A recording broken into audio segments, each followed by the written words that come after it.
Olá pessoal, tudo bem? Eu sou o professor Fábio Brito, mentor do curso de Oftalmologia Veterinária e Microcirurgia Ocular da Faculdade Quálitas. E estamos aqui na noite acadêmica para apresentar o tema da ultrassonografia ocular. Quando que a gente deve solicitar?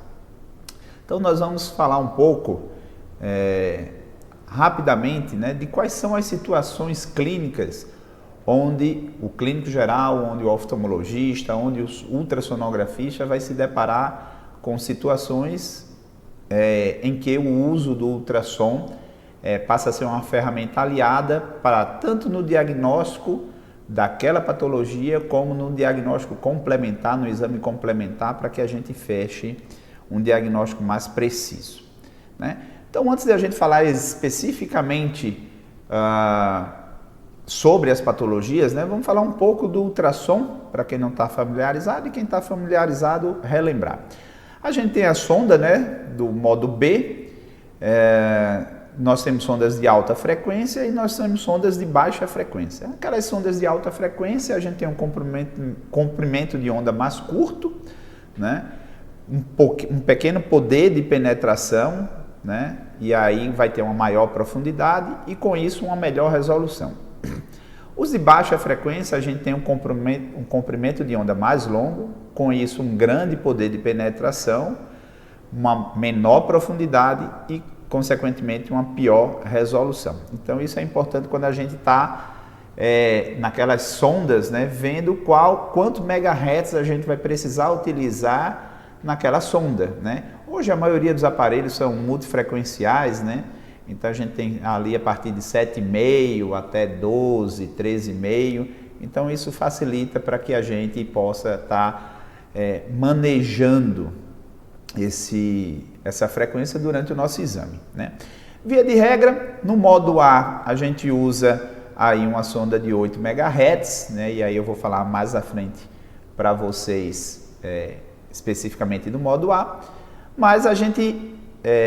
no ultrassom geral, a gente usa ali essa sonda de 10 a 15 MHz, que a gente pode fazer uma avaliação do bulbo ocular, ou seja, de todas as estruturas de dentro do olho, desde a córnea até a retina, inclusive da órbita. A gente tem ali transdutores com uma frequência maior, acima de 15 MHz, em torno de 20, onde a gente vai trazer uma avaliação mais para a parte anterior, para a parte do segmento anterior do olho, córnea, câmara anterior, íris, cápsula posterior e até a lente posterior. Passando para os transdutores de alta frequência, e a gente usa eles no UBM, que é uma ultrabiomicroscopia ultrassonográfica, ali em torno de 35 a 50 MHz, aí sim, esses transdutores eles vão estar focados às estruturas apenas do segmento anterior do olho, ou seja, até o cristalino ali, a face interna, a face anterior da lente. Então, esses transdutores são utilizados em aparelhos específicos, a gente não tem eles nos aparelhos gerais.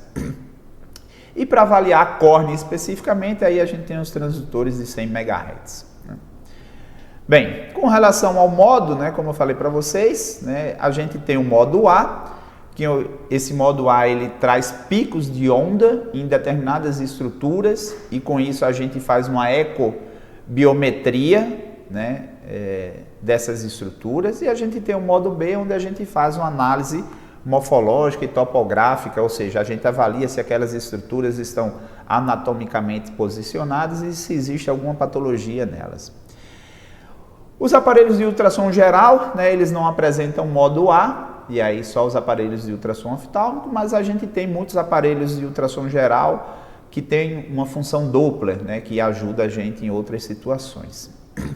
Então, o modo A, como eu falei para vocês, ele vai trazer amplitudes de onda, de picos na situação vertical unidimensional, que são justamente essas ondas que estão aí nessa figura abaixo, que está 1, 2, 3 e 4, então a figura 1 é na parte externa da córnea, a 2 e a 3 no cristalino, na face interna, na face anterior da lente, na face posterior da lente, e ali a 4 lá no fundo do olho, na parede posterior do olho, na retina e na coroide.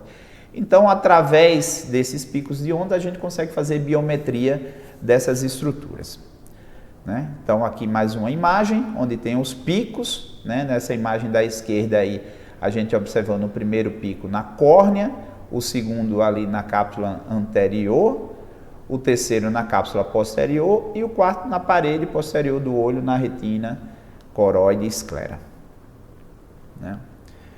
Então, no modo B, no modo A mais B, né? Então a gente tem o modo A que dá esses picos e o modo B onde a gente vê a morfologia, né? Ou seja, aqui a gente está vendo a córnea, a lente, o corpo ciliar, a retina, o vítreo. A gente está fazendo a avaliação de todas as estruturas do bulbo ocular.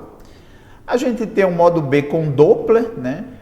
E esse modo B a gente vai avaliar a morfologia, o Doppler a gente vai avaliar a parte vascular. Ele é extremamente utilizado na medicina humana para fazer a avaliação do fluxo da retina e do nervo óptico, mas na veterinária a gente também usa ele para fazer essas avaliações, né, desse fluxo, e principalmente quando a gente tem uma suspeita de um tumor intraocular, né? Então tem uma massa dentro do olho, eu quero ver se essa massa existe uma vascularização ou não. Então o modo Doppler vai te auxiliar bastante nessa situação, né? E além disso, ele vai nos dar números, né? Ali a pressão sistólica, a fase final diastólica, o índice de pulsatividade, índice de resistividade daquela artéria específica que você está avaliando. Então aqui a gente tem mais algumas imagens do Doppler fazendo avaliação de artérias específicas. Então a gente pode fazer da artéria oftálmica, da artéria ciliar curta, da artéria ciliar posterior curta, né? Então, a gente pode localizar anatomicamente essas artérias e, através disso, fazer a avaliação do Doppler dessas artérias. E com isso, né, baseado no padrão, a gente sabe se ela está com um fluxo maior ou menor. Bem, com relação aos aparelhos, né, a gente tem aparelhos de ultrassom oftálmico, ou seja, aqueles específicos para a oftalmologia, que vai ter esse modo A e a gente vai ter algumas avaliações específicas com ele. Mas, de forma geral, a maioria, né, mesmo os oftalmologistas, acabam utilizando um ultrassom geral, né, em virtude da facilidade de aquisição desses aparelhos, né? Então, aqui a gente consegue ver uma avaliação na imagem da esquerda de um aparelho geral, né? Aqui na direita de um aparelho oftálmico e nessa imagem abaixo da ultrabiomicroscopia, né, do UBM, que é aquele aparelho onde tem um transdutor com uma frequência alta e a gente tem avaliações específicas dessas estruturas, principalmente ali do segmento anterior, córnea, ângulo de drenagem do muracoso, íris, corpo ciliar e a face anterior do cristalino. E aí, bem, né? Com relação às indicações, quando é que a gente vai indicar, né, a ultrassonografia ocular? Quando a gente tem opacidade dos meios transparentes, ou seja, quando eu tenho uma opacidade da córnea, eu tenho uma opacidade do muracoso, eu tenho uma opacidade do cristalino, e com isso dificulta a avaliação clínica daquele paciente. Então, o ultrassom vai nos trazer informações, né, topográficas e morfológicas, se aquelas estruturas estão dentro da sua normalidade, né? Então, para avaliar as estruturas extraoculares, aqueles pacientes que têm uma suspeita de tumor retrobulbar, de um abscesso retrobulbar, de uma alteração da musculatura extraocular, então também vai nos auxiliar nessas condições. A avaliação do conteúdo intraocular, né, e de diagnóstico de massas irregulares presentes lá dentro. E a biometria dessas estruturas, principalmente do cristalino, né? Como pré-operatório de catarata, para a gente avaliar o tamanho do cristalino, para saber o tamanho da lente artificial que a gente vai aplicar nesse paciente após a cirurgia de catarata. Então, aqui alguns exemplos, né, de indicações que a gente vai fazer ultrassom. Então, daqui da esquerda para a direita, essa bem vermelha, a gente tem sangue dentro do olho, uma situação de ifema, né? E aí eu preciso saber qual é a causa desse ifema. Será que tem um tumor dentro desse olho? Será que o cristalino e a retina estão no lugar? Então, como eu não consigo avaliar através do exame clínico, o ultrassom vai nos ajudar nesse sentido. Nessa segunda imagem eu tenho um cristalino, né? E aí nesse cristalino também a luz está impedida de passar para o segmento posterior do olho, então não consigo ver a retina, o nervo óptico, então o ultrassom vai ajudar, o vítreo, né? Essa terceira imagem eu tenho um edema de córnea difuso aqui, então eu não consigo avaliar nenhuma estrutura interna, então vai me auxiliar também nesse sentido. E aqui nessa quarta imagem, a imagem mais à direita, a gente tem um descolamento de retina, né? Então às vezes, nesse caso aqui foi visível no exame clínico, mas às vezes eu tenho um paciente que tem uma catarata e que também tem um descolamento de retina e eu não consigo visibilizar através do meu exame clínico.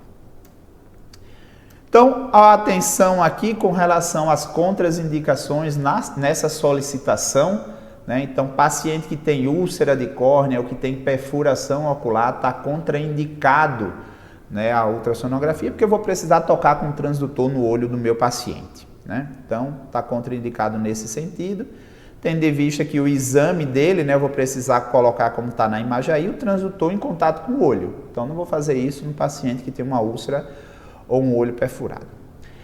E quando eu estou fazendo meu exame, né, é importante eu dividir esse meu olho em quadrantes, né? Então, eu vou dividir ele como se fosse um relógio. Então, a parte mais dorsal 12 horas, a parte mais ventral 6 horas, a parte nasal 3 horas e a parte lateral 9 horas. Né? Então, é importante a gente fazer essa divisão em quadrantes para que o colega que pegue o laudo, ele saiba localizar aonde está aquele problema, onde está a lesão daquele paciente, né? Então aqui, ó, mais uma vez, né, como eu falei para vocês, dividindo o olho aí em quadrantes, né, com os ponteiros de um relógio. E aqui com a colocação dos marcadores, né, na posição do monitor, né? Então, essa primeira imagem é uma sonda axial. Eu tenho essa marcaçãozinha, tá vendo que tem esse traço azul aí, tem uma curvaturazinha, né? Aquele marcador que existe na sonda. Então, no corte axial, esse transdutor ele vai no centro da córnea, que é essa imagem clássica que a gente observa. A gente tem o corte transversal, onde essa sonda ela vai paralelo ao limbo, né? E aí eu posso fazer ela paralelo de 3 horas, 6 horas, 12 horas, 9 horas. E a gente tem ela longitudinal, onde a sonda ela vai perpendicular ao limbo, né? E aí com esse marcador sempre para o centro da córnea, tá?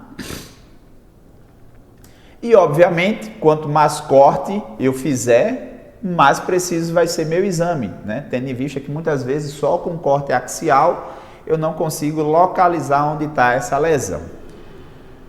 Então aqui, mais uma imagem do posicionamento do transdutor, então axial, né? Transversal ele paralelo ao limbo e longitudinal com a marcação, que vocês conseguem ver aqui na imagem, né? Ela em direção ao centro da córnea.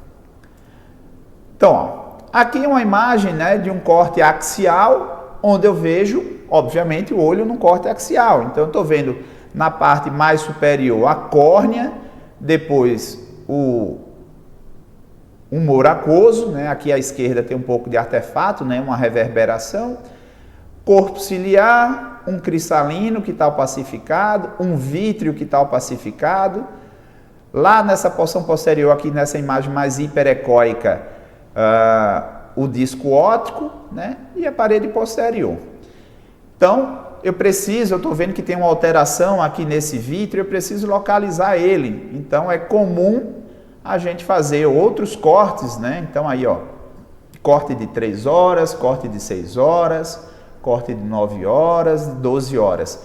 E aí eu consigo ver que esse vítreo ele está muito mais comprometido do que eu vi naquela imagem axial, né? Tendo em vista aqui toda essa alteração vítrea, né? Esse aumento de ecogenicidade aí no vítreo. Bem, mas para a gente fazer uma ultrassonografia ocular, a gente precisa, ou também para analisar essa ultrassonografia, a gente precisa saber um pouco da anatomia ocular, né? Então, a gente vai fazer essa avaliação das estruturas através do modo B. E aí a gente tem imagens mais ecogênicas e imagens menos ecogênicas. Então a gente tem as imagens hiperecóicas, a gente tem as imagens hipoecóicas e a gente tem as imagens anecóicas, né? Então, tá aí para vocês, né? Hiperecóica, a parte da córnea, anterior e posterior da córnea, o íris, corpo ciliar, as cápsulas anteriores e posteriores da lente, né? E a parede posterior do olho. Então essas imagens elas vão estar mais esbranquiçadas, mas hiperecóica. Hipoecóicas a gente vai ter o nervo óptico em si, e a anecóica, aquelas estruturas que são compostas ali de líquido ou de pouco material celular. Então o humor aquoso, o vítreo, a parte nuclear do cristalino, né? O disco óptico. Então a gente tem ela anecóica, né? Aquela parte mais enegrecida. E no modo A, né, essas estruturas elas vão ter aqueles picos, como eu já falei, na córnea, na cápsula anterior da lente, na cápsula posterior da lente e no complexo retina coroide esclera, ou seja, no fundo do olho, né? Então a gente vai ter essas imagens mais hiperecóicas. Então, aqui uma imagem da anatomia ocular, né? Então a gente tem aqui no começo a córnea, né, nessa imagem da esquerda, mais hiperecóicas, depois eu tenho uma imagem anecóica, que é o humor aquoso, depois eu tenho uma cápsulazinha hiperecóica, que é a cápsula anterior da lente, a parte do núcleo do cristalino, que é anecóico, depois a cápsula posterior hiperecóica, o vítreo anecóico e a parede posterior hiperecóica, né? E no modo A, como nessa imagem da direita, essas estruturas marcadas pelos picos, né? Então vamos lá, quais são as principais indicações, né, as principais alterações oculares que a gente pode utilizar o ultrassom? Então, nos casos de uveíte, glaucoma, catarata, luxação no cristalino, degeneração do vítreo, descolamento de retina, alterações retrobulbares. Então observe que a gente tem muitas situações clínicas, né, que a gente pode lançar mão da ultrassonografia ocular. Então, a uveíte, né, que é uma inflamação intraocular, que tem muitas causas, a gente, quando tem perda dessa transparência, como eu falei para vocês, né, a gente pode lançar mão da ultrassonografia. Então, a gente observa aqui, ó, nesse slide, né, várias fotos de alterações oculares, né, de uveíte, que eu tenho edema de córnea, eu tenho ifemas, eu tenho massas se projetando, eu tenho alterações da conformação da estrutura da íris, aqui eu tenho perda da transparência da lente, opacidade dos meios, né? Aqui também, ou seja, em todas essas situações a ultrassonografia vai me trazer informações que com o meu exame clínico eu não consigo observar. Então, ó, aqui nessa imagem a gente observa à esquerda, ó, o humor aquoso ali que deveria, a câmara anterior que deveria ser anecóica, bastante ecogênica, né? Mostrando a presença de sangue dentro desse olho. Nessa outra imagem aqui, o vítreo, que deveria ser anecóico, ele está hiperecóico, ou seja, ele tem uma alteração nesse corpo ciliar, provavelmente um tumor, né? Com relação ao glaucoma, né, que é uma síndrome causada pelo aumento da pressão intraocular, e que tem várias causas, né, seja ela primária ou secundária, a gente faz um exame chamado de gonioscopia para fazer a avaliação desse ângulo, mas o ultrassom também vai me trazer informações importantes, né, principalmente quando eu tenho situações onde eu tenho perda de transparência. Então, algumas situações aqui, ó, onde eu tenho aumento do tamanho do olho, eu tenho descolamento aqui da lente em virtude do aumento dessa pressão. Mas uma coisa que é importante, pessoal, quem faz o diagnóstico do glaucoma é a avaliação clínica e a tonometria, não é a ultrassonografia. Não é o ultrassonografista que vai dizer que aquele paciente tem glaucoma, né? Ele pode até medir ali, né, fazer a biometria desse olho, perceber que tem um olho maior do que o outro, né, mais bufitálmico, mas não é ele que vai dizer se o paciente tem glaucoma ou não. Ele apenas vai mostrar quais são as alterações clínicas presentes na ultrassonografia, né? Então aqui é um paciente com olho buftálmico, né? Então a gente observa aqui uma pressão de 58, era um paciente que tinha toxoplasmose, então a gente observa o vítreo, né, bastante hiperecóico, um achatamento da lente, né? Então, essas alterações é que a gente vai buscar aqui um aumento, né, de hipercogenicidade, um descolamento de retina também. Alterações do cristalino, né? Então, é muito utilizado a ultrassonografia como um pré-operatório da cirurgia de catarata, tendo em vista que a gente não consegue observar as estruturas do segmento posterior. Então, também vou avaliar, né, como é que está a morfologia dessa lente, se existe ruptura dessas cápsulas, se o cristalino está anatomicamente fora do lugar, ou seja, se ele tem uma subluxação, uma luxação, né? E o aumento de ecogenicidade dessa lente. E aí, já finalizando essa nossa aula, né, o descolamento de retina nem sempre ele se apresenta dessa forma, clássico, né, onde a gente consegue visualizar através do exame clínico, né, principalmente se eu tiver perda de opacidade ali, perda de transparência dos meios, né, ou seja, uma opacidade da córnea, do vítreo, do aquoso, da lente, né. E aí o que a gente observa nessas situações, né, é um aumento de ecogenicidade no vítreo, né, aqui um descolamento total, esse descolamento ele pode ser total ou parcial, aqui um descolamento total, que a gente chama, no descolamento clássico, né, chamado asa de gaivota, parece uma asa de gaivota, que vocês podem ver aqui também nesses vídeos. Bem, então, como consideração final, né, o que é que fica de informações para vocês, né, que a indicação da ultrassonografia oftálmica ela pode ser relacionada em todas as situações que eu tenho perda de transparência desses meios. Lembrando, está contraindicado nos casos de úlcera e perfuração, mesmo que eu tenha essa perda de transparência. Suspeita de tumores intraoculares ou retrobulbares, né? Para conhecimento daquelas estruturas, né? Saber se aquela estrutura está na sua posição normal. Eu estou com suspeita que esse paciente está cego, estou com suspeita que ele tem um descolamento de retina. Faz a ultrassonografia que vai te auxiliar nesse diagnóstico, né? E, obviamente, sempre relacionar os achados ultrassonográficos com os achados clínicos para poder facilitar a tua vida na hora de examinar esse paciente, né? E bem, com relação à educação continuada da Faculdade Qualitas, né, nós estamos gravando aqui essa aula, né, nessa noite acadêmica, no nosso laboratório. Aqui é o nosso xodó, nosso canto preferido, né, que é o nosso laboratório de microscopia, né, de microcirurgia. Então, a gente tem uma pós-graduação em oftalmologia veterinária e microcirurgia ocular, onde, obviamente, tem um módulo de ultrassonografia ocular. E é aqui onde a gente vai aprender as diversas técnicas, né, microcirúrgicas. Cada aluno tem, na hora do treinamento, fica com um microscópio. Isso é um grande diferencial da Faculdade Qualitas, onde você tem um treinamento prático extremamente intensivo, né? Para quem gosta da área de imagens, né, então tem uma pós-graduação em ultrassonografia veterinária, também aqui na Faculdade Qualitas, em diagnóstico por imagem. E nós temos um curso também para quem já faz oftalmologia, para quem já faz ultrassonografia, nós temos um curso aí de 2 dias, um curso teórico prático de ultrassonografia ocular. Então, uma boa aula aí para vocês, espero que tenha sido proveitoso, né? Então, vem com a gente, seja referência, seja Qualitas.